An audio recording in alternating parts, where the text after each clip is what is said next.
خب پیش از همه خطری که حزب نهضت اسلامی تاجیکستان دارد خب در چند مورد است. یکم استفاده بردن از نام اسلام، از نام خدا، از نام دین، از نام مسلمانان که در همین آخران گزارشی که از مسکو استفاده مثلا گزارش دادگی هستند از نام مسلمانان، از نام دین، از نام اسلام استفاده بردن خودش یک گونه خطر است. مردم به مثلا دعوت کردن گویا که ما مثلا توهین به خدا و به دین و به اسلام و به مسلمان کردیم، ما اصلا این نکردیم و در همین اظهارات هم گفتیم که ما به مثلا مراجعت ما به حزب نهضت اسلامی تاجیکستان است، نه به مسلمانان، نه به دینداران، نه به مثلا بگیم نفرانی که مثلا احساسی ایمان میکنن، نفرانی که مثلا به خدا باور دارن. ما به این اصلا کار نداریم. ولی یک خطری که مثلا در پیشروی ما هست وقتی که ما درباره حزب نهضت اسلامی یک گام میگیم، یک تنقید میکنیم، اونا همیشه میگن که شما مسلمانان، شما مثلا اونایی که دیندار هستن، اونایی که به خدا باور دارن، اونا رو در نظر داریم. ما هیچ را در نظر نداریم. این یک مسئله است.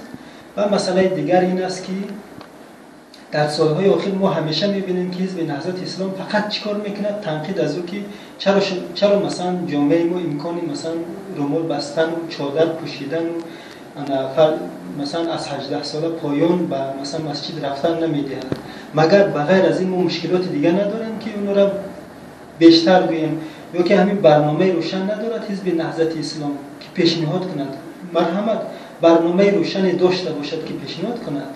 ما مثلا کنسپت رشد مثلا ملی تاجیکستان را پیشنهاد کردیم به حکومت و در عین حال هم تنقید میکنیم حکومت. دو مقاله نوشتیم، اپوزیسیون سازنده چیست، کدام است، چاپ شد در روزنامه ها. ببینن که ما چی نوشتیم در اونجا. یعنی که ما مثلا زرخرید یگان گروه نیستیم، نه حکومتی هستیم و نه مثلا بگیم یک گروهی که از خارجه دوره میشن. نقطه نظر ما نقطه نظر بی‌طرفانه هست. فقط ما درخواست ما این است که حزب نهضت اسلام از نام اسلام، از نام مسلمانان، از نام خدا دیگر گپ نزند و این حق هم مثلا هیچ کس، نه قانون نه مثلا یگان کس به حزب نهضت نداده است که از نام اسلام، از نام مسلمان، از نام خدا گپ زند. از خود مسکو استفاده و به مهاجران مثلا درباره ما یک معلومات نادرست پخش کند که گویا که ما نواری مادر تاجیک به اصطلاح مادر تاجیک ما پخش کردگیم. یک بازی هست که مثلا رفته استفاده است. دین سحر وقتی که من مثلا رسانه ها را دیدم در اونجا است که یک گروهی در اکادمی علم ها پیدا شده است که نه فقط مطلب بلکه نوارهای پخش کرده استفاده. یک گونه تحقیر است در نسبت ما اصلا یگان چیز تکنیکی هم نداریم. تجهیزات تکنیکی برای پخش کردن یگان نوار هم نداریم. ما چندین دفعه مثلا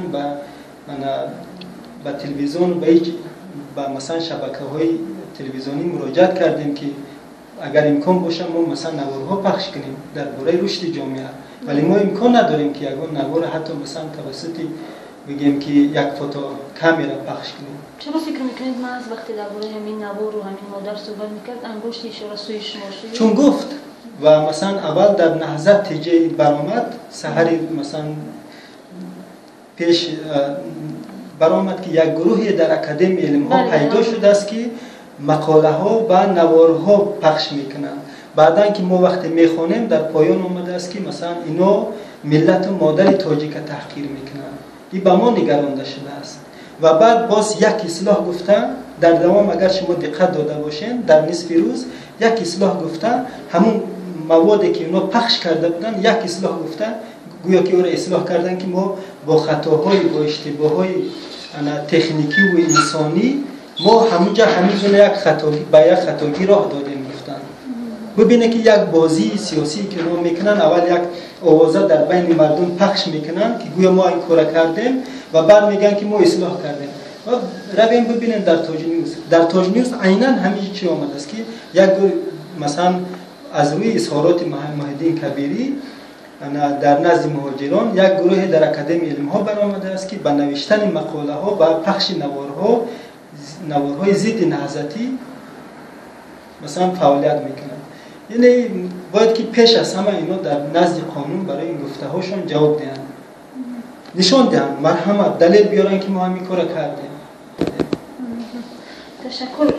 اصلا در محفلی که خب چی بتوانید به تو کجا خودتون به مسئله و قیمت بستید؟ بهترین بار دیگر همین مسئله که انا شما گفتین مسئله سیاسی شده است.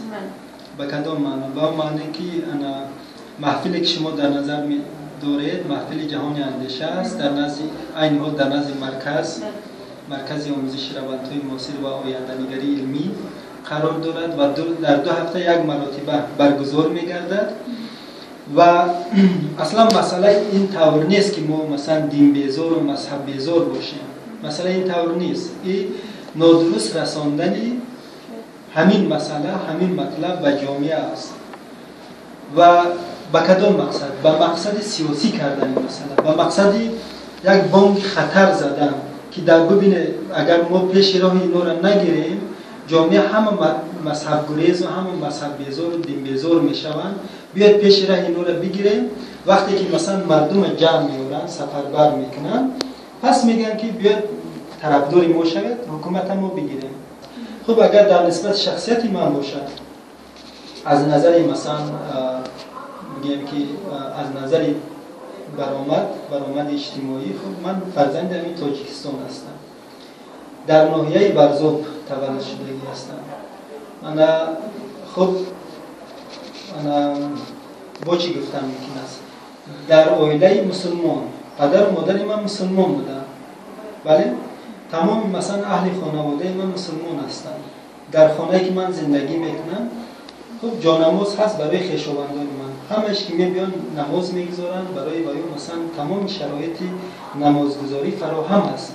من در نسبت مثلا یگان نفر دلستیزی نکردم و در چندین مقاله هم این چیزا گفتگی هستم که ما میخوایم یک جامعه دنیوی سازیم که در اونجا هر یک انسان هر یک شهروند بسته به تعلقات مذهبی و دینی و مثلا زبانی و نژادی و فرهنگیش حقوق برابر داشته باشد.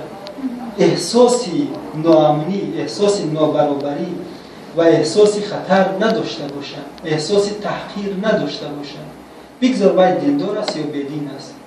بعدا مسئله بدینی خب ما مثلا همین چند نفری که در مرکز هستیم شاید نه همه ما ولی یک گروه ما درست مثلا به اصطلاح اتئیست هستیم ولی معنا نداره که ما ضد دینداران مبارزه میبریم. ما به همین باور هستیم که اتحاد شوروی یکی از ابرقدرت‌ها سبب شکستش همین بود که بر ضد مثلا دین مبارزه بود. ولی ما چی میگیم؟ ما میگیم که دین جای خودش دارد درست؟ علم جای خود را دارد. وقتی که ما به یک معرکه میریم یا که مثلا به یک مثلا جایی که مردم جمع میریم مولا در تمام مسائل گام میزنن. درباره آب و هوا پیشگویی میکنن، درباره مثلا حتی مشکلات مثلا گیگین زنان مثلا او حل میکنه، مشکلات مثلا حتی تو بگیم که مشکلات زن و شوهری را او حل میکنه. اصلا ما مقابل همین گونه برخورد هستیم در جامعه. ما احساس فشار کردیم، نه فقط احساس فشار بلکه تحقیرهای روی راست، تهدیدهای روی راست. مثلا کافر گفتن و ملحد گفتن فراوان است. یکی از سبب‌های مثلا گفتن که از داعش و از مثلا طالبان کم نیست، همین نفرایی بودن از نهضت که همین گونه تهدیدو کردن. همین گونه که نفرایی بودن که نزدیک به نهضت بودن که گفتن اینا کافر هستن، اینا ملحد هستن. و وقتی که مثلا از نقطه نظر دین میگیری که کافر و ملحد چی است؟ جزای کافر و ملحد. یعنی به همین واسطه با وجود آوردن ناامنی در جامعه این علاقه سر شده بود تا تأسیس یافتن این مرکز. این سال 2013 وقتی کتاب جهانبینی آینده نوشته شده بود و اولین گزارش شما داده بودید. این کتاب در حدود 40 صفحه 42 صفحه است و عبارت از 22 باب بود. 22 بخش بود.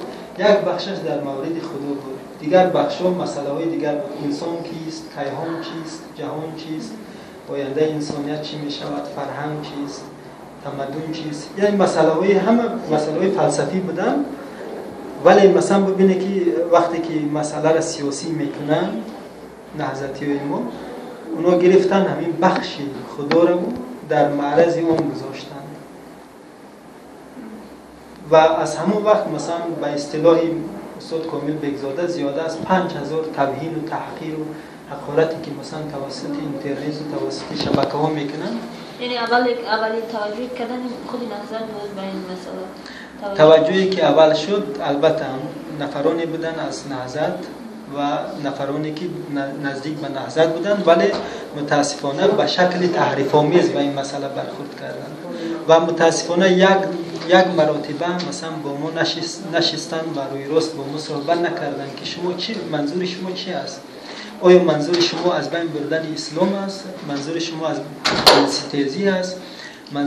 منظور شما مثلا چی هست؟ از ما نپرسیدن. ما مثلا چندین دفعه که چاپ کردیم مطلب و مواد و این چیزا، متاسفانه اونا صرف نظر کردن و متاسفانه در اون زمان که ما در انستیتوت فلسفه کار میکردیم، یک گروهی هم بودن از انستیتوت فلسفه که بر ضد ما مثلا همین تحقیر و توهین روا دانسته بودن.